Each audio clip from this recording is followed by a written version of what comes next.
Shalom,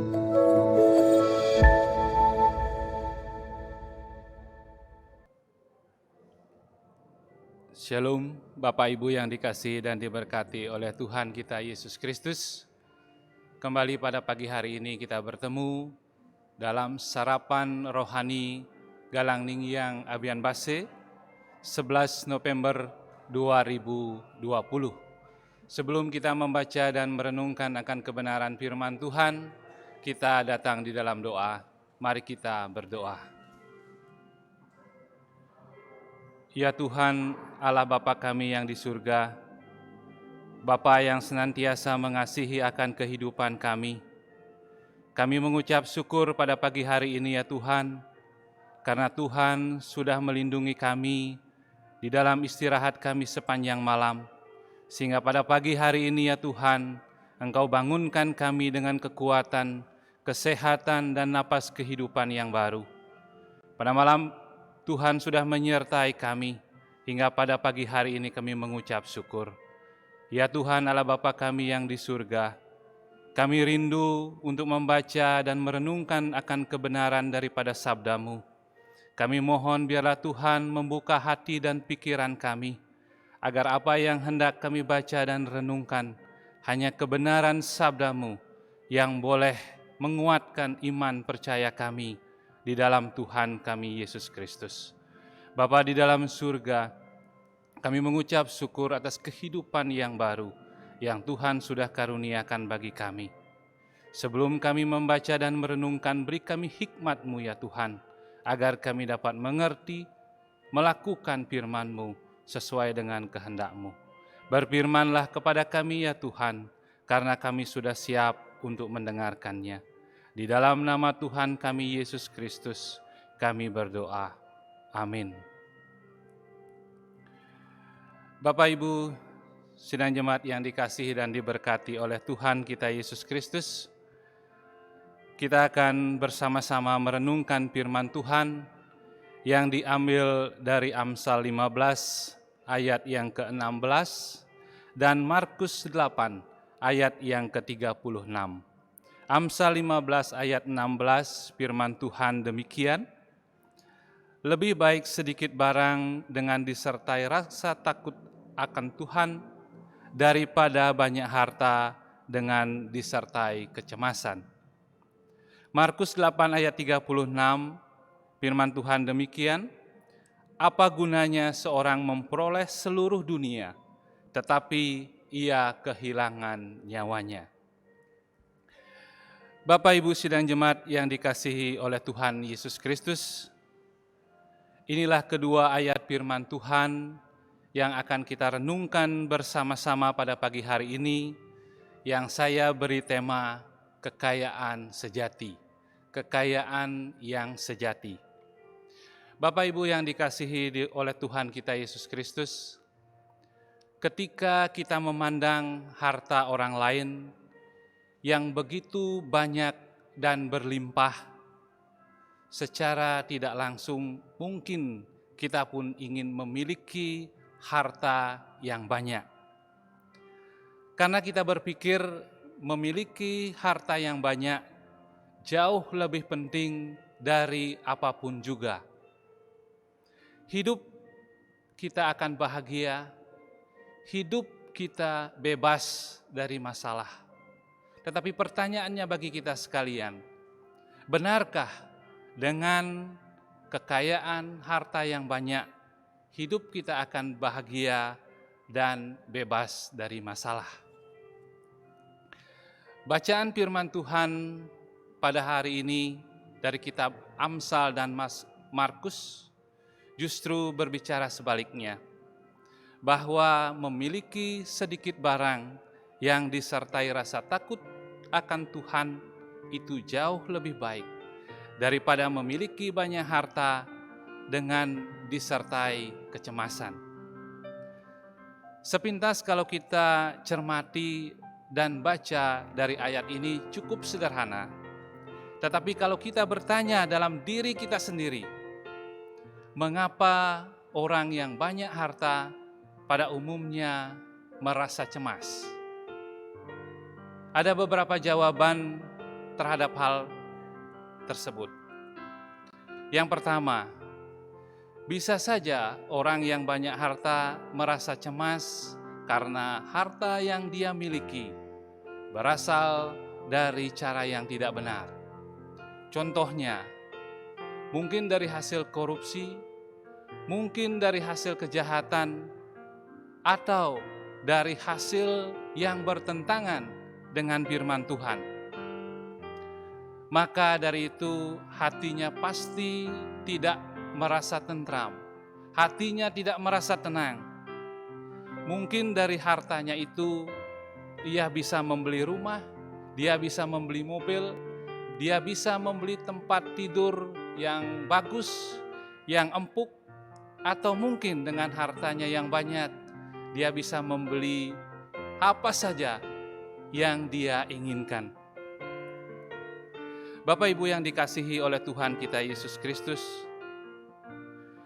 tetapi setiap hari orang yang memiliki harta yang banyak, pasti di dalam hatinya merasa khawatir akan kejahatannya, khawatir akan ketahuan oleh para penegak hukum, sehingga ia pun merasa akan masuk ke dalam penjara. Yang kedua, mengapa orang yang banyak harta pada umumnya merasa cemas? Bisa saja orang yang banyak harta cemas karena takut hartanya yang begitu banyak akan dicuri. Hal ini terjadi karena orang itu menganggap harta adalah segala-galanya. Jadi, apa gunanya banyak harta tetapi hidup disertai dengan kecemasan? Sebenarnya banyak harta bukanlah dosa atau kesalahan, karena Tuhan senang memberkati anak-anaknya dengan kelimpahan berkat. Yang salah adalah ketika manusia melupakan Tuhan dan menggantungkan hidupnya pada harta benda duniawi. Yang salah adalah ketika kekayaan menjadi berhala dalam hidup manusia, sehingga tidak lagi mengasihi dan takut akan Tuhan. Di dalam Markus 8 ayat 36 sangat jelas mengatakan, apa gunanya seorang memperoleh seluruh dunia, tetapi ia kehilangan nyawanya. Jadi menurut firman Tuhan, kita boleh memiliki harta, tetapi harta yang terpenting di dalam hidup kita adalah keselamatan jiwa.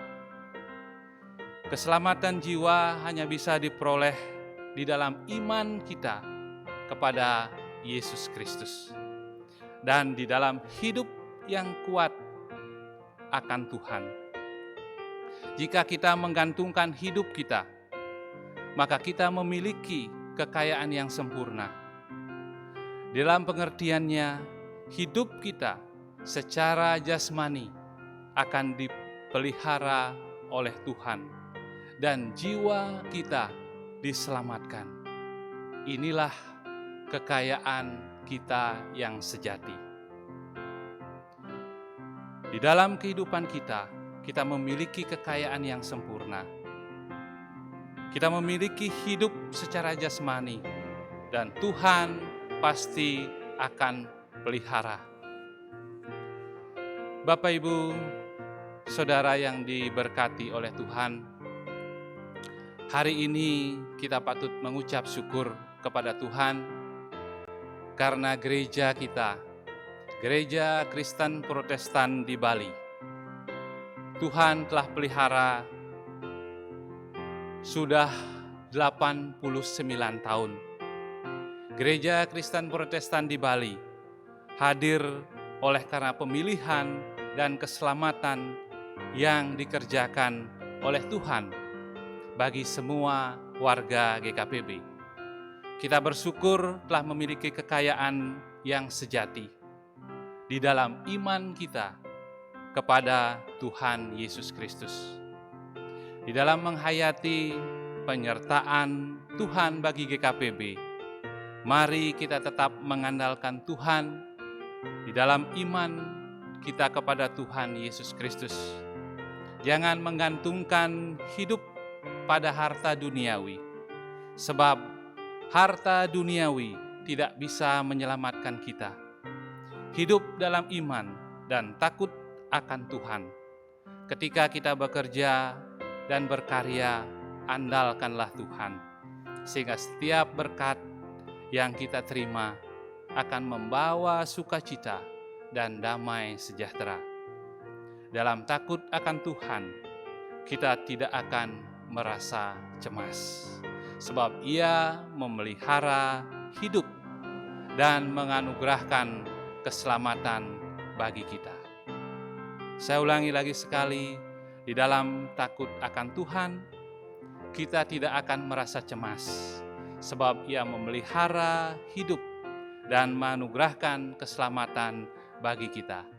Dirgahayu 89 GKPB, Tuhan Yesus Kristus yang adalah kekayaan sejati umat-Nya akan menyertai dan memberkati kita dan GKPB. Amin.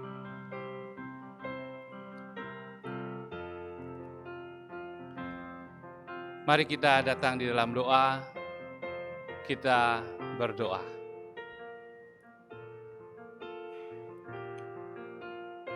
Bapa yang penuh kasih, kembali kami datang kepadamu mengucap syukur karena firman-Mu sudah boleh menguatkan iman percaya kami kepadamu. Ajarkanlah kami untuk setia, taat, menjadi pelaku-pelaku firman-Mu di dalam setiap kehidupan kami.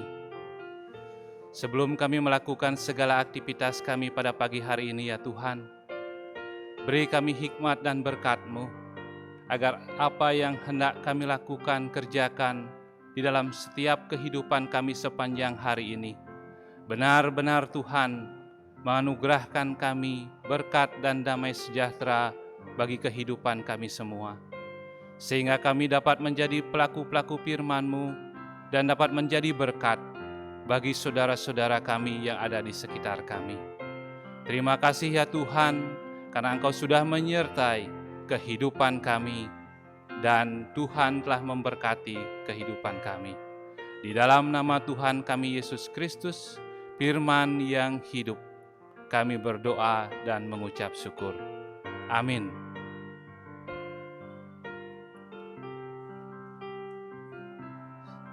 Shalom, selamat beraktivitas. Tuhan Yesus memberkati kita semua.